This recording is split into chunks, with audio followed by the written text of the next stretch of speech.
I wasn't looking for it. That's the part that keeps replaying in my head like a broken record. I wasn't looking for it.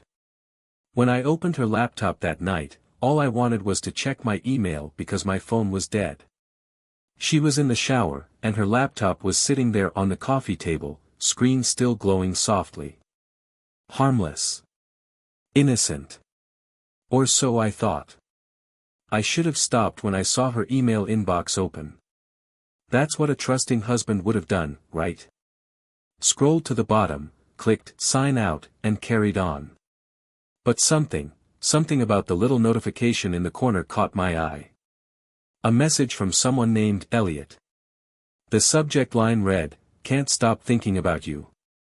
I felt this strange, sickening combination of curiosity and dread bubbling in my stomach. My fingers hovered over the trackpad, hesitating. This was her private space, her digital world, and I'd always respected it. But that subject line, it was so intimate, so specific. It didn't feel like the kind of thing a coworker would write. Or a friend. My brain was already racing, filling in gaps I didn't want to believe existed. Before I could stop myself, I clicked. The email opened, and there it was. A thread of messages stretching back weeks, maybe even months. His words were bold, flirtatious, dripping with desire. Hers were no better. She was playful, teasing, and, God, I hated how this burned the most, vulnerable. She shared pieces of herself with him, pieces that felt sacred, pieces that used to belong to me. The shower was still running in the background, and for a moment, I felt like I was drowning in that noise. Every new line I read hit me like a punch to the chest. I love how you make me feel like I'm 20 again. If only you weren't so far away. I think about it all the time. I shouldn't be saying this, but I wish I could feel your hands on me. I scrolled further, feeling the bile rise in my throat. Pictures. She'd sent him pictures, ones I'd never seen before. Little snapshots of her face, her smile, her body. He sent her photos, too, though I couldn't bring myself to look at those for more than a second. The man was younger than me, maybe mid-30s. Clean-shaven, dark eyes. Charismatic-looking. My polar opposite. The shower stopped, and the sound jolted me out of my trance. My heart was hammering in my chest as I scrambled to close the email, fumbling like a man caught stealing. I didn't know what to do with myself. I couldn't think. My hands were shaking so badly I thought I might drop the laptop. When she came out of the bathroom, wrapped in a towel, her hair damp and sticking to her shoulders, I just stared at her. This woman I thought I knew inside and out. My wife. The person I'd built a life with, the mother of my 2 kids. She smiled at me, completely unaware that the ground beneath us had just crumbled. "What?" she asked, laughing lightly, noticing the way I was staring. "Why do you look like that?" I wanted to say something. I wanted to scream, demand answers, make her feel even a fraction of the pain that was tearing me apart. But the words wouldn't come. Instead, I just shook my head and muttered something about being tired before walking upstairs and leaving her there, confused. That night, I didn't sleep. I lay in bed staring at the ceiling, her laptop sitting on the dresser like a bomb I couldn't defuse. My mind kept racing back to the messages. The pictures. The way she smiled at him through her words. Was this real? Was I dreaming? Had my marriage been a lie all along, or had this just happened? And worst of all, why? Why wasn't I enough? I didn't say anything the next day. Or the day after that. I wanted to. God, I wanted to, but I didn't know how to bring it up. Every time I looked at her, my chest tightened with this mix of anger and despair. She went about her usual routine, completely unaware of the storm brewing inside me. She kissed me goodbye on her way out the door for work. She laughed at some dumb sitcom with me after dinner. She scrolled through her phone next to me in bed while I lay there, stiff and silent, replaying those messages in my head like some kind of twisted mantra. I think part of me hoped it wasn't real. That maybe there was an explanation that would make it all go away. But the more I thought about it, the more I realized I couldn't ignore it. I'd seen too much. By the end of the week, I couldn't keep it in anymore. It was a Friday night. The kids were staying at my parents' house, so it was just the two of us. I poured myself a drink, something I rarely did, and sat at the kitchen table, waiting for her to come downstairs. My hands were shaking so badly I almost spilled the whiskey, but I forced myself to sit still. To breathe.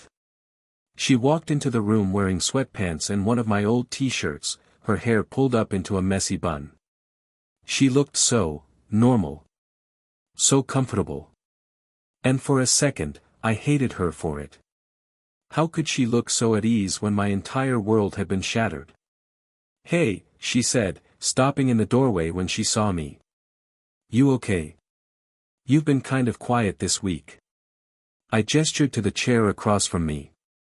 "Sit down." Her smile faltered. "Why?" "Just, sit." She hesitated, her brow furrowing, but eventually she slid into the chair, her eyes scanning my face. "What's going on?" I didn't know where to start. The words felt stuck in my throat, like jagged stones that wouldn't budge. Finally, I just said it. "Who's Elliot?" Her reaction wasn't what I expected. She didn't flinch, didn't gasp or try to cover her tracks. Instead, her face went blank. Like a mask slipping into place. She didn't even try to deny it, which somehow made it worse. "How do you know about him?" she asked quietly. I felt a wave of anger rise up in me, hot and suffocating. "Does it matter?" I snapped. "I know. That's the point." She looked down at the table, her hands clasped tightly in front of her. For a moment, she said nothing. And then, in the smallest voice, she said, "I'm sorry." That was it. Just 2 words. Not an explanation, not a defense. Just "I'm sorry." "Sorry?" I repeated, laughing bitterly. "You're sorry? That's all you have to say to me?" She looked up at me then, and there were tears in her eyes. "I don't know what else to say." I stared at her, my heart pounding so hard it felt like it might burst. "How long?" Her lip trembled. "A few months." "A few months," I echoed, leaning back in my chair.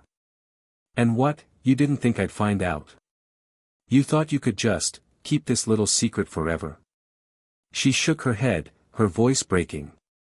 "No, I don't know. I didn't think it through. I didn't mean for it to go this far." "What does that even mean?" I asked, my voice rising. "You didn't mean for it to go this far? Then why start in the first place? Why even go looking for something like this?" Her face crumpled, and she buried it in her hands, sobbing. "I don't know, okay? I don't know. I was just lonely." "Lonely?" I repeated, the word slicing through me. "You're married. You have me. How could you be lonely?" She looked up at me, her eyes red and swollen. "It's not about you. It was never about you. I was lonely in myself. I felt invisible. Stuck. I didn't go looking for him, it just happened.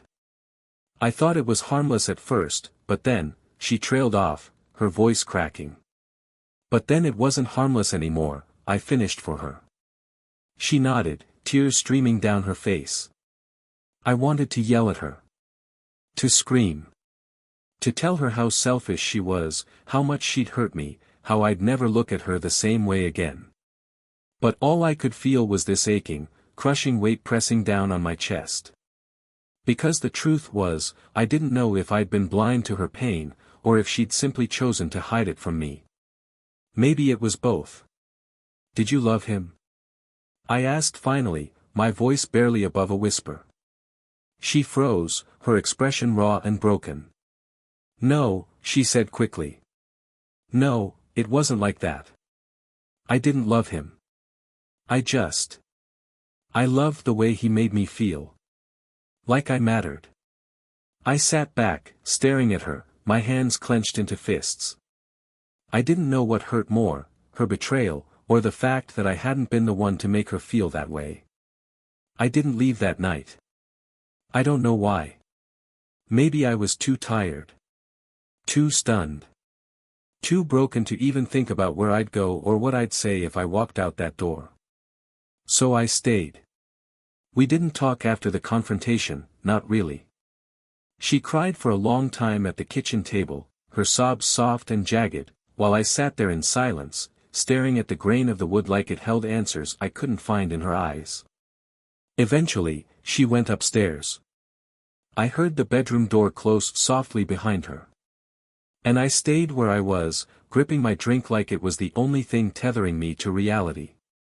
I don't know how long I sat there, an hour. 2. All I know is that when I finally got up, my body felt like it didn't belong to me anymore. I didn't sleep that night either. I stayed on the couch, staring at the ceiling, her words ringing in my ears. I felt invisible. I loved the way he made me feel. I couldn't decide what hurt more, the thought of her sharing pieces of herself with another man, or the idea that she hadn't felt seen by me. That I'd somehow missed the signs that she was slipping away. By the time the sun came up, I still didn't have any answers. Just this dull, gnawing ache in my chest that felt like it would never go away. The first days after. The next few days were, awkward isn't even the right word. Tense, maybe. Fragile.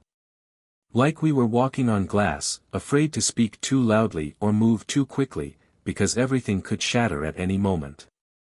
She tried to talk to me a few times, soft, tentative attempts at apology or explanation, but I couldn't handle it. Every time she opened her mouth, I'd shake my head and walk away. I think part of me was still hoping I could pretend it hadn't happened. That if I ignored it long enough, it would fade into the background and I could get back to normal.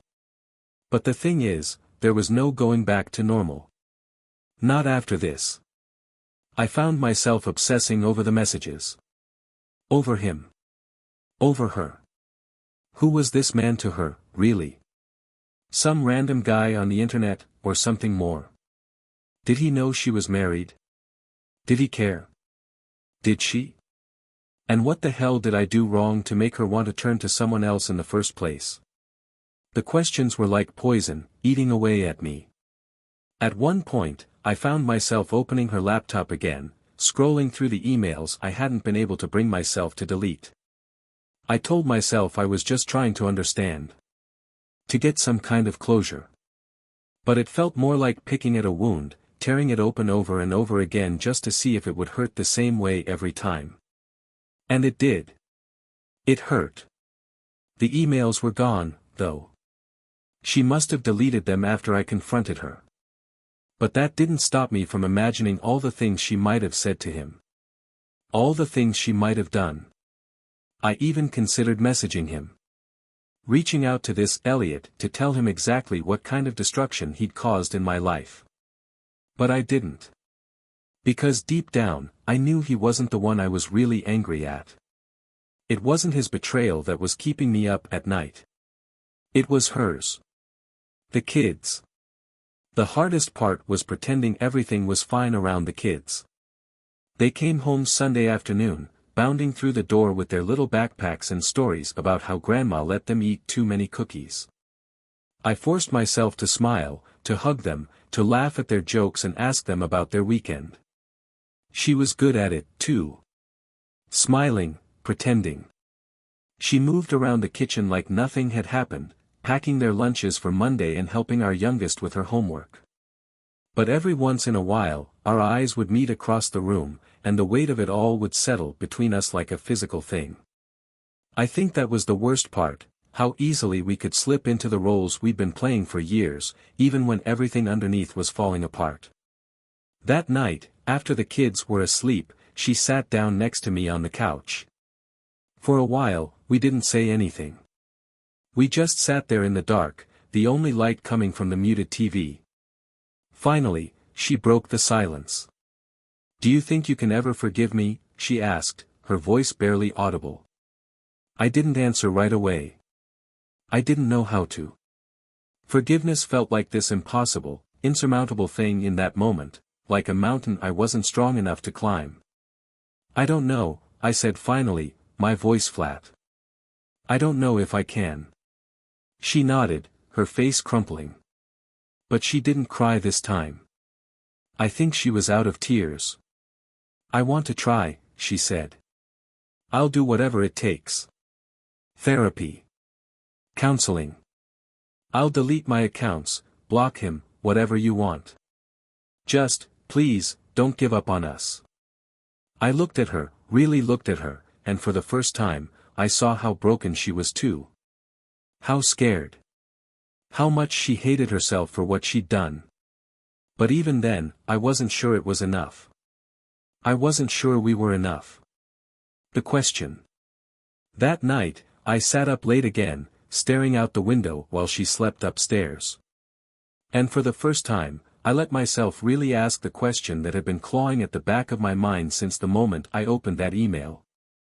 Was this the end? Could I ever look at her the same way again, knowing she'd chosen someone else, even if it was just for a moment?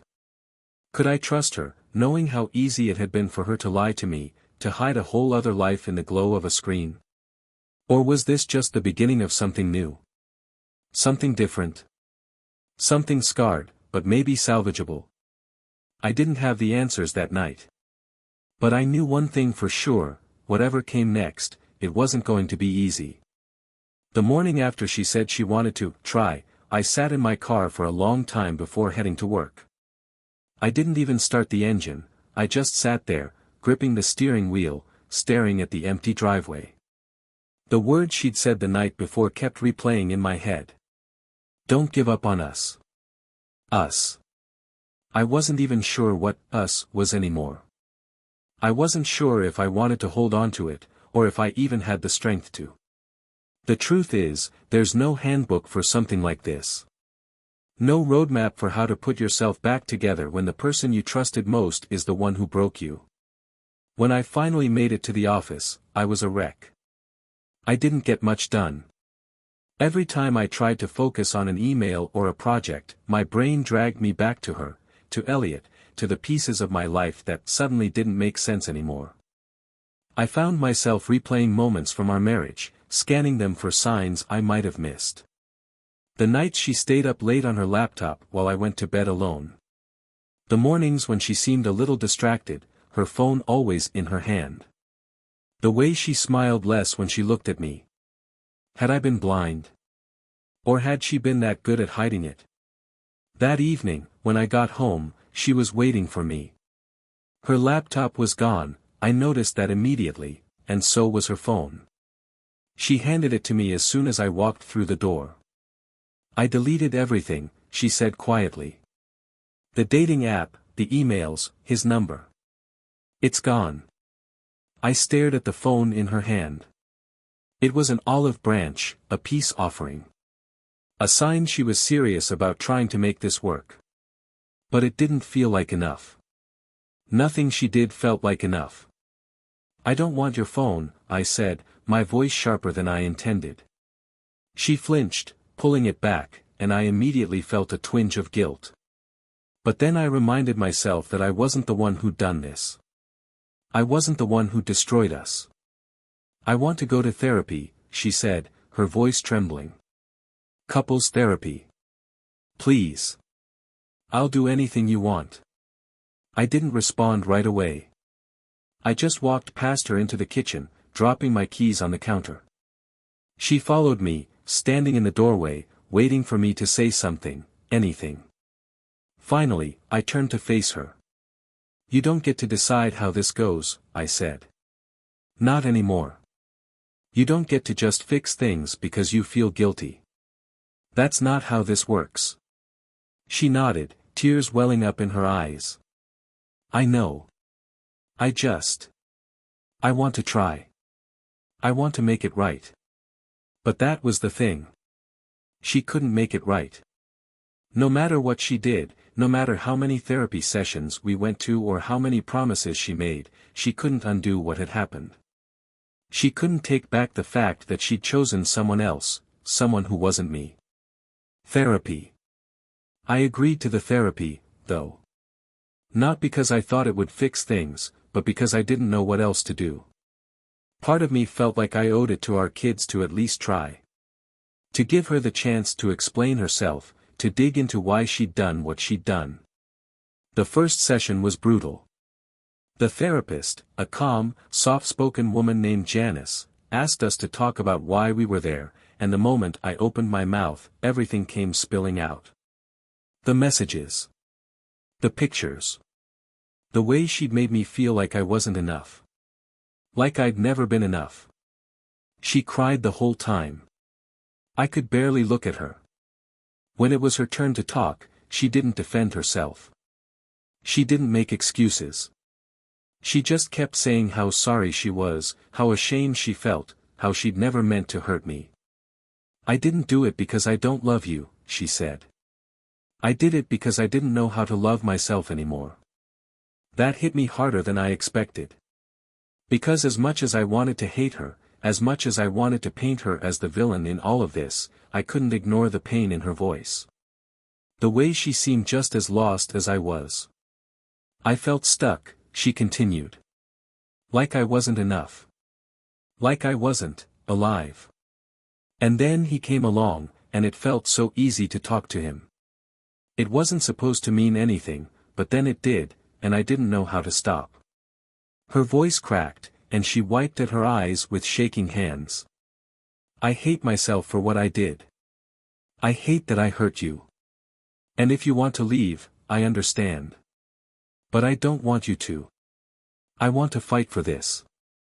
For us. I sat there in silence, staring at the floor. Janice asked me how I felt, but I didn't have an answer. I didn't know how I felt. Angry? Hurt? Numb? Probably all of it at once. All I could say was, I don't know. The double life. In the days that followed, I started to realize just how much of her life I'd never seen. She'd been so good at compartmentalizing, at keeping her online world separate from the one we shared. I found myself wondering how many nights I'd kissed her goodnight while she stayed up texting him. How many times we'd laughed with our kids while she was secretly thinking about someone else. The thought of it made me sick. But then, there were moments, tiny, fleeting moments, when I remembered the woman I fell in love with. The woman who used to make me laugh until my sides hurt. The woman who held my hand in the hospital when our first child was born. The woman who used to look at me like I was the only person in the world. I didn't know if that woman was still there. And I didn't know if I had it in me to find out. The line between then and now. Every marriage has these invisible lines, the before and the after. The moments that define everything that comes next. This was ours. This was the line we couldn't erase, the scar we couldn't pretend wasn't there. Some days, I thought about leaving. About packing a bag and walking out the door, leaving her to figure out how to explain it to the kids. But then I'd picture their faces, their questions, their confusion. And I'd think about what we'd built together, and how much of it I wasn't ready to let go of yet. And so I stayed. Not because I forgave her. Not because I loved her, even, at least, not in the way I used to. I stayed because I didn't know what else to do. Because I wasn't ready to decide if this was the end, or just a new beginning. The thing about staying is that it doesn't feel like a decision. It feels like inertia. Like a car coasting to a stop because the driver hasn't figured out whether to hit the brakes or the gas. That's how it felt, being in the same house as her, trying to navigate the days and nights after everything came to light. We went to therapy every week. Some sessions were worse than others. Some ended with us sitting in silence, unable to look at each other, both of us too exhausted to try anymore. Other times, we found a rhythm, moments where the talking felt productive, like maybe we were inching closer to understanding each other. But understanding wasn't the same as healing. The trust issue. Trust is a funny thing. It takes years to build but only seconds to destroy. And once it's gone, it doesn't come back easily. I started noticing all the ways I didn't trust her anymore. Little things. Like when her phone would buzz on the counter, and I'd wonder who it was. Or when she said she had to stay late at work, and I'd picture her sitting in a parking lot somewhere, texting someone new. I didn't like the person I was becoming, paranoid, bitter, suspicious. But it was like my brain had rewired itself after the betrayal, always on high alert for the next lie, the next secret, the next Elliot. She noticed it too. "I know you don't trust me," she said one night as we sat in the living room, the TV playing in the background. "I know I've given you every reason not to. But I don't know how to fix it if you won't let me." I didn't have an answer for her. Because she was right, I didn't trust her. And I wasn't sure I ever would. But I didn't want to let go either. The kids start noticing. It didn't take long for the cracks to show. Kids are more perceptive than we give them credit for, and ours started picking up on the tension almost immediately. "Why don't you and Mom laugh as much anymore?" our oldest asked one night after dinner. I froze, my fork halfway to my mouth. "What do you mean?" She shrugged, her little face scrunched in confusion. "You just seem sad." I wanted to tell her everything was fine. I wanted to smile and reassure her the way I always did. But I couldn't get the words out. Because it wasn't fine. And I wasn't sure it ever would be. Later that night, I told my wife about what our daughter had said. She looked devastated, her face crumpling as she pressed her hands to her mouth. "They're going to hate me if they find out," she whispered. I didn't respond. I didn't know what to say. I wasn't even sure if I agreed with her. All I could think about was how unfair it all felt, that her choices had put us here, and yet it was my job to hold it all together.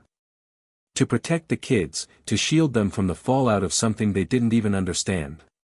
And the truth was, I didn't know if I could. Trying to move forward. We kept going through the motions, even as everything between us felt fragile and strained. Therapy continued, though it didn't feel like we were making much progress. She threw herself into trying to prove her commitment to me, leaving her phone out where I could see it, sharing her passwords, constantly checking in to let me know where she was and what she was doing. But none of it felt real. It felt like damage control, like she was trying to patch up a sinking ship with duct tape and hope. And the harder she tried, the more suffocated I felt.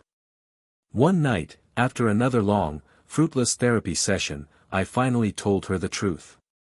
"I don't know if I can do this," I said, my voice breaking. She looked at me, her eyes wide and tearful. "What do you mean?" "I mean, I don't know if I can ever forgive you. Or trust you. Or even look at you the way I used to. I want to, for the kids, for us, but I don't know if I have it in me." She started crying then, her sobs quiet and desperate. "I don't want to lose you," she said. "I'll do whatever it takes. Please, just, don't give up." Her words broke something in me. Because the truth was, I didn't want to give up either. I didn't want to lose her. But I also didn't know if I could ever find the version of us that existed before. Maybe that version was gone forever. The internet connection. A few weeks later, during another late night where I couldn't sleep, I found myself sitting at the computer. I don't even know why I did it, maybe out of some sick, masochistic curiosity, but I typed "Elliot" into the search bar of her email. Nothing came up, of course. She'd deleted it all, just like she'd promised. But for a moment, I could almost feel him there, lingering like a ghost in the machine. It wasn't just him I hated. It was what he represented. The ease of it. The way technology had made it so simple for her to step outside of our marriage, to live a double life with nothing more than a username and a Wi-Fi connection. I couldn't stop thinking about how it had all started. A dating app. A conversation. A connection. She told me once that she'd downloaded the app, just to see what it was like. That she hadn't planned on anything happening, that it was just curiosity at first. But it hadn't stopped there. And now here we were, trying to rebuild something that maybe wasn't even salvageable. The choice. As the weeks turned into months, I realized something: this wasn't just about her choices anymore. It was about mine. I had to decide if I could live with this, if I could live with the knowledge of what she'd done, with the weight of her betrayal, with the cracks in our foundation that might never fully heal. Some days, I thought I could. On those days, I saw glimpses of the woman I'd fallen in love with, the woman who was trying so hard to fix what she'd broken. But other days, I couldn't. On those days, all I saw was Elliot. The messages. The pictures. The lies. I didn't know which version of me would win out in the end, the one who wanted to stay, or the one who wanted to leave. But what I did know was that this wasn't the life I thought I'd signed up for. And no matter what I chose, nothing was ever going to be the same. Not for me. Not for her. Not for us.